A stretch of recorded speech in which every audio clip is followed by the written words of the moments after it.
नमस्ते विद्यार्थी मित्रांनो, आज आपण इयत्ता 9वी विषय इतिहास प्रकरण 4 आर्थिक विकास भाग 2 हा या ठिकाणी आपण अभ्यासणार आहोत. की अगदी आर्थिक विकास या पाठामध्ये आपण अर्थव्यवस्था म्हणजे काय, मिश्र अर्थव्यवस्था, स्वतंत्र भारतासमोरील विविध अशा प्रकारच्या आव्हानांचा विचार आपण या ठिकाणी केलेला आहे. नियोजन मंडळाचाही विचार आपण या ठिकाणी केलेला आहे.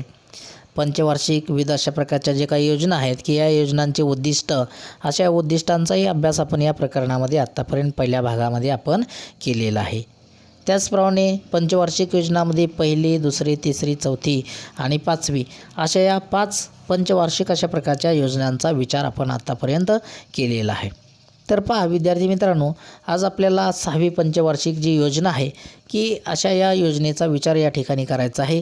तर 6वी पंचवार्षिक योजना ही 1980 ते 1985 अशा या कालखंडामध्ये या ठिकाणी योजलेली होती. आणि मग अशा या योजनेचं मुख्य अशा प्रकारचं उद्दिष्ट जर आपण पाहिलं तर ते म्हणजे दारिद्र्य निर्मूलन आणि रोजगार निर्मिती अशा या गोष्टीवरती आधारित ही 6वी पंचवार्षिक योजना होती. पहा, त्याचप्रमाणे अशा या योजनेमध्ये आणखी काही या योजनेची उद्दिष्ट होती. ती उद्दिष्ट पाहत असताना विकास दरामध्ये वाढ करणं असेल, गरिबी आणि बेकारी यामध्ये घट करणे, छोट्या कुटुंब पद्धतीला प्रोत्साहन देण्याचं काम करणे, लोकसंख्या वाढीवर नियंत्रण मिळवण्याचं काम, एकात्मिक ग्रामीण विकास कार्यक्रम, ग्रामीण भूमिहीन विकास कार्यक्रम, राष्ट्रीय ग्रामीण रोजगार कार्यक्रम, सलेम पोलाद प्रकल्प उभारणी, म्हणजे अशा या विविध अशा प्रकारच्या उद्दिष्टांनी 6वी पंचवार्षिक योजना ही या ठिकाणी आखलेली होती. पहा, म्हणजे खऱ्या अर्थाने अशा या विविध अशा प्रकारच्या गोष्टीमुळं भारतामधील असलेलं जे काही दारिद्र्य आहे की अशा या दारिद्र्याचं निर्मूलन करण्याचं काम, त्याचप्रमाणे लोकांना रोजगार देण्याचं जे काम आहे हे काम अशा या 6व्या पंचवार्षिक योजनेच्या मार्फत खऱ्या अर्थाने या ठिकाणी होणार होतं. पहा, आणि त्यामुळे 6वी पंचवार्षिक योजना ही प्रामुख्याने त्या ठिकाणी अंमलात आणलेली होती. यानंतर जर आपण पाहिलं तर 7वी पंचवार्षिक योजना आहे की 1985 ते 1990 असा हा कालखंड आहे. आणि अशा या 5 वर्षाच्या कालखंडामध्ये जर आपण पाहिलं तर अशा या पंचवार्षिक योजनेमध्ये मुख्य उद्दिष्ट अन्न, रोजगार आणि उत्पादकता अशा या गोष्टीमध्ये वाढ करणं हे प्रामुख्याने 7व्या पंचवार्षिक योजनेचं उद्दिष्ट होतं. पहा, की अगदी विकास असेल, आधुनिकीकरण, आत्मनिर्भरता आणि सामाजिक न्याय की अशा या गोष्टीवर सुद्धा भर देण्याचं काम 7व्या पंचवार्षिक योजनेमध्ये प्रामुख्याने केलेलं आहे.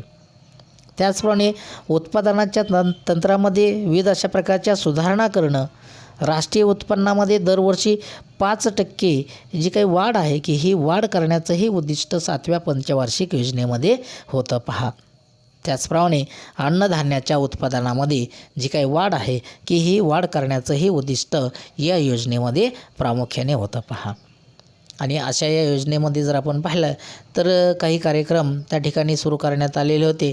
मग अशा या योजनेमध्ये जवाहर रोजगार योजना असेल, इंदिरा आवास योजना असेल, 10 लक्ष विहिरींची योजना असेल किंवा रोजगार निर्मितीच्या जर आपण पाहिलं तर अगदी रोजगार निर्मितीच्या दृष्टीने 7वी पंचवार्षिक योजना ही अतिशय महत्त्वपूर्ण अशा प्रकारची ठरल्या गेली होती. पहा, यानंतर 8वी पंचवार्षिक योजना 1992 ते 1997 असा हा 5 वर्षाचा जो कालखंड आहे की अशा या कालखंडामध्ये 8वी पंचवार्षिक योजना ही त्या ठिकाणी अंमलात आणलेली होती.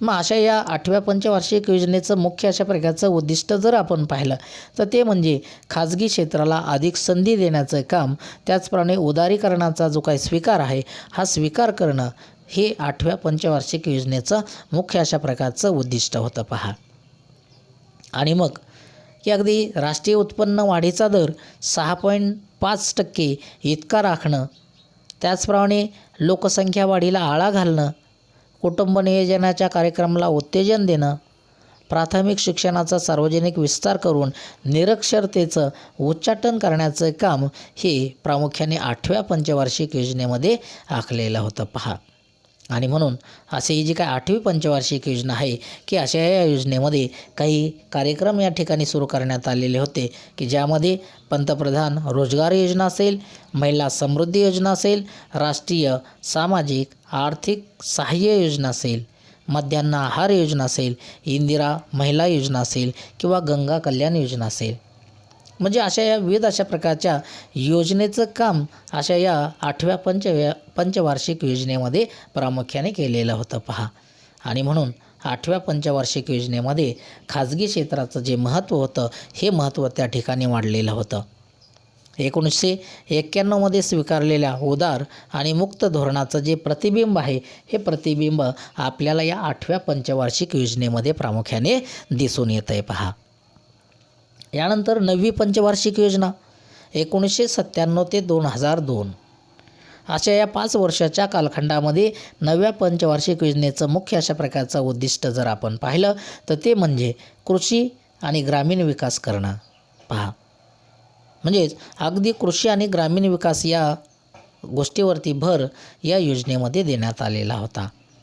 मग यामध्ये आर्थिक विकासाचा दर वाढवणं, पायाभूत क्षेत्रामध्ये निकोप अशा प्रकारची स्पर्धा करणं, त्यानंतर परकीय गुंतवणुकीसाठी औद्योगिक धोरणाला एक नवीन अशा प्रकारची दिशा देण्याचं काम अशा या 9व्या पंचवार्षिक योजनेमध्ये त्या ठिकाणी करण्यात आलेलं होतं पहा.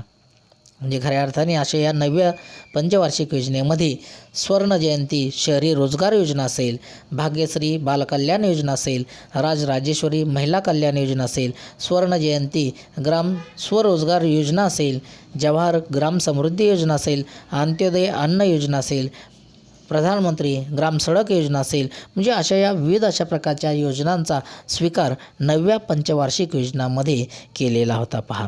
म्हणजे असे विविध अशा प्रकारचे जे काही कार्यक्रम आहे हे कार्यक्रम 9व्या पंचवार्षिक योजनेमध्ये खऱ्या अर्थाने सुरू केलेले होते पहा. म्हणजे अशा या योजनेमध्ये संपर्क व्यवस्था त्याचप्रमाणे सेवा क्षेत्राची सुद्धा प्रगती अपेक्षित प्रमाणामध्ये त्या ठिकाणी साध्य झालेली होती.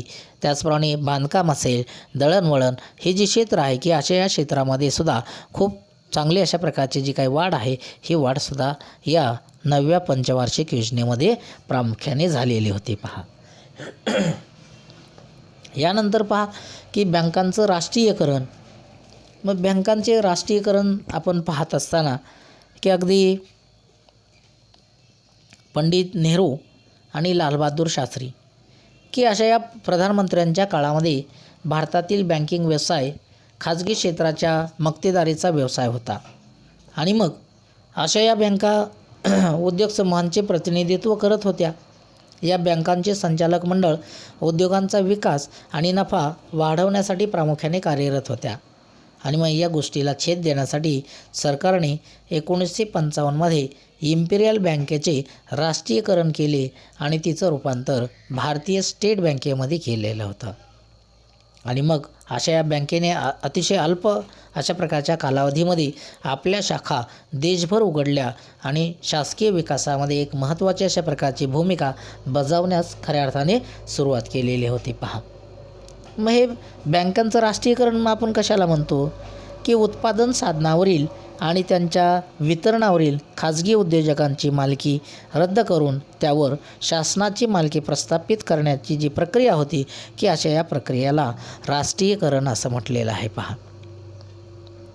आणि मग यामध्ये की अगदी आज रोजी भारतीय स्टेट बँक की अशा या बँकेने अल्पावधीत संपूर्ण देशभर आपल्या ज्या काही शाखा आहेत त्या शाखा उघडलेल्या आहेत आणि शासकीय विकासामध्ये एक महत्त्वाची अशा प्रकारची जी भूमिका आहे ही भूमिका त्या ठिकाणी बजावलेली आहे पहा. मग अशा या राष्ट्रीयकरणाची पार्श्वभूमी जर आपल्याला पाहायचं म्हटलं तर ती नेमकी काय आहे, तर 14 बँकांच्या राष्ट्रीयकरणाची कारणं ही जर आपण पाहिली तर ती नेमकी काय आहे, तर सरकारी योजना राबवताना जी तूट आहे ती तूट निर्माण जर झाली तर ही भरून काढण्याचं काम या बँका करणार होत्या. बँकांचा नफा सरकारी खात्यामध्ये जमा होणार होता. लघु व मध्यम उद्योगांचे विकास धोरण राबवणे.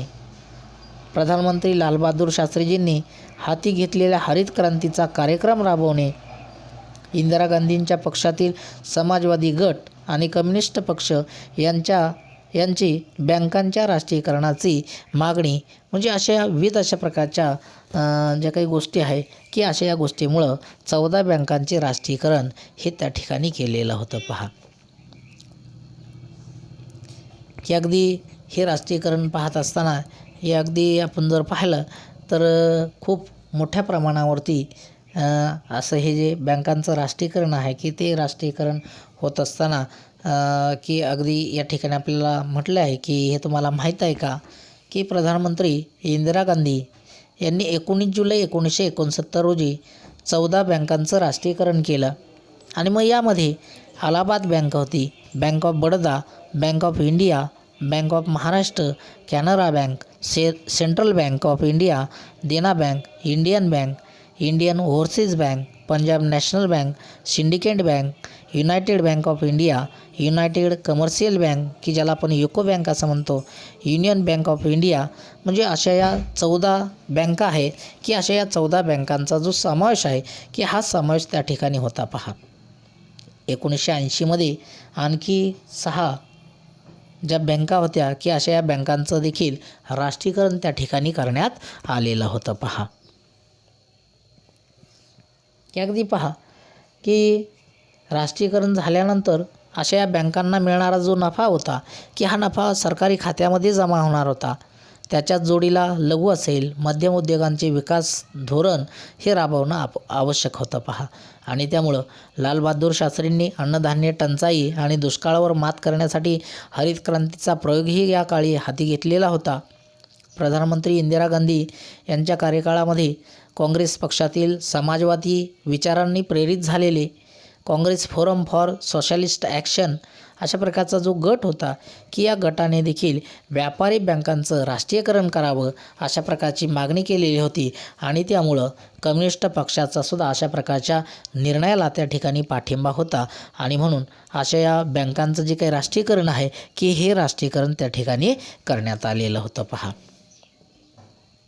यानंतर पहा की 20 कलमी कार्यक्रम की 1 जुलै 1975 रोजी प्रधानमंत्री इंदिरा गांधी यांनी 20 कलमी कार्यक्रमांची घोषणा केली आणि विकसित राष्ट्राच्या दिशेने वेगवान वाटचाल करण्याच्या प्रयत्नांचा जो काही संकल्प आहे तो संकल्प त्या ठिकाणी केला. मग अशा या 20 कलमी कार्यक्रमामधील तरतुदी काय आहेत तर या तरतुदी जर आपण या ठिकाणी पाहिल्या तर अगदी शेती आणि शहरी भागातील कमाल जमीन धारणा, संपत्तीची समान वाटणी, शेतमजुरांना किमान वेतन, जलसंधारण योजनांमध्ये वाढ करणं, त्यानंतर कामगारांचा उद्योग क्षेत्रामध्ये सहभाग असणं, राष्ट्रीय प्रशिक्षण योजना, त्याचप्रमाणे वेठबिगार मुक्ती करणं ही तरतूद या ठिकाणी 20 कलमी कार्यक्रमामध्ये होती. त्यानंतर कर चुकवेगिरी, आर्थिक गुन्हे आणि तस्करी रोखण्याचं काम, त्याचप्रमाणे जीवनावश्यक वस्तूंचे दर नियंत्रण, रेशनिंग व्यवस्थेमध्ये सुधारणा करणे, यानंतर हातमाग क्षेत्र विकासाद्वारे उत्तम वस्त्रोद्योग निर्मिती करणं, दुर्बल घटकांची कर्जमुक्ती, घरबांधणी, दळणवळण सुविधा, शाळांसाठी शैक्षणिक अशा प्रकारचं साहित्य उपलब्ध करून देण्याचं काम. म्हणजे एकंदरीत जर आपण पाहिलं तर अशा या विविध अशा प्रकारच्या गोष्टींसाठी ही जी 20 कलमी योजना होती तर ही 20 कलमी योजना त्या ठिकाणी अंमलात आणण्याचं काम त्या ठिकाणी केलं गेलेलं होतं की अगदी 1 जुलै 1975 रोजी इंदिरा गांधींनी अशा प्रकारची ही जी 20 कलमी योजना आहे की या योजनेची घोषणा प्रथमच त्या ठिकाणी करण्याचं काम केलेलं होतं. पहा म्हणजेच एकंदरीत विकसित अशा प्रकारच्या राष्ट्राच्या दिशेने वेगवान अशा प्रकारची जी काही वाटचाल करणं की हा प्रमुख अशा प्रकारचा जो काही हेतू आहे की किंवा उद्देश आहे, हा उद्देश आपल्याला या 20 कलमी कार्यक्रमाच्या पाठीमागे आपल्याला तो दिसून येतो. पहा आणि त्यामुळं की अगदी अशा या वीस कलमी योजनेमुळे सुद्धा जर आपण पाहिलं तर भारताचा जो काही आर्थिक विकास आहे की हा आर्थिक विकाससुद्धा त्या ठिकाणी साध्य होणार होता. भारतातील शेती भाग असेल किंवा शहरी भाग असेल की अगदी अशा या भागातील कमाल अशा प्रकारची जमीन धारणा हे त्या ठिकाणी अंमलामध्ये येणार होतं. संपत्तीची समान अशा प्रकारची जी काही वाटणी आहे ही वाटणी त्या ठिकाणी अंमलामध्ये येणार होती. शेतमजुरांना किमान अशा प्रकारचं वेतन हे त्या ठिकाणी ठरलं जाणार होतं. विविध अशा प्रकारच्या जलसंधारण योजनेमध्ये त्या ठिकाणी वाढ होणार होती. कामगारांचा विविध अशा प्रकारच्या उद्योग क्षेत्रामधील असणारा जो सहभाग आहे हा सहभाग त्या ठिकाणी वाढला जाणार होता.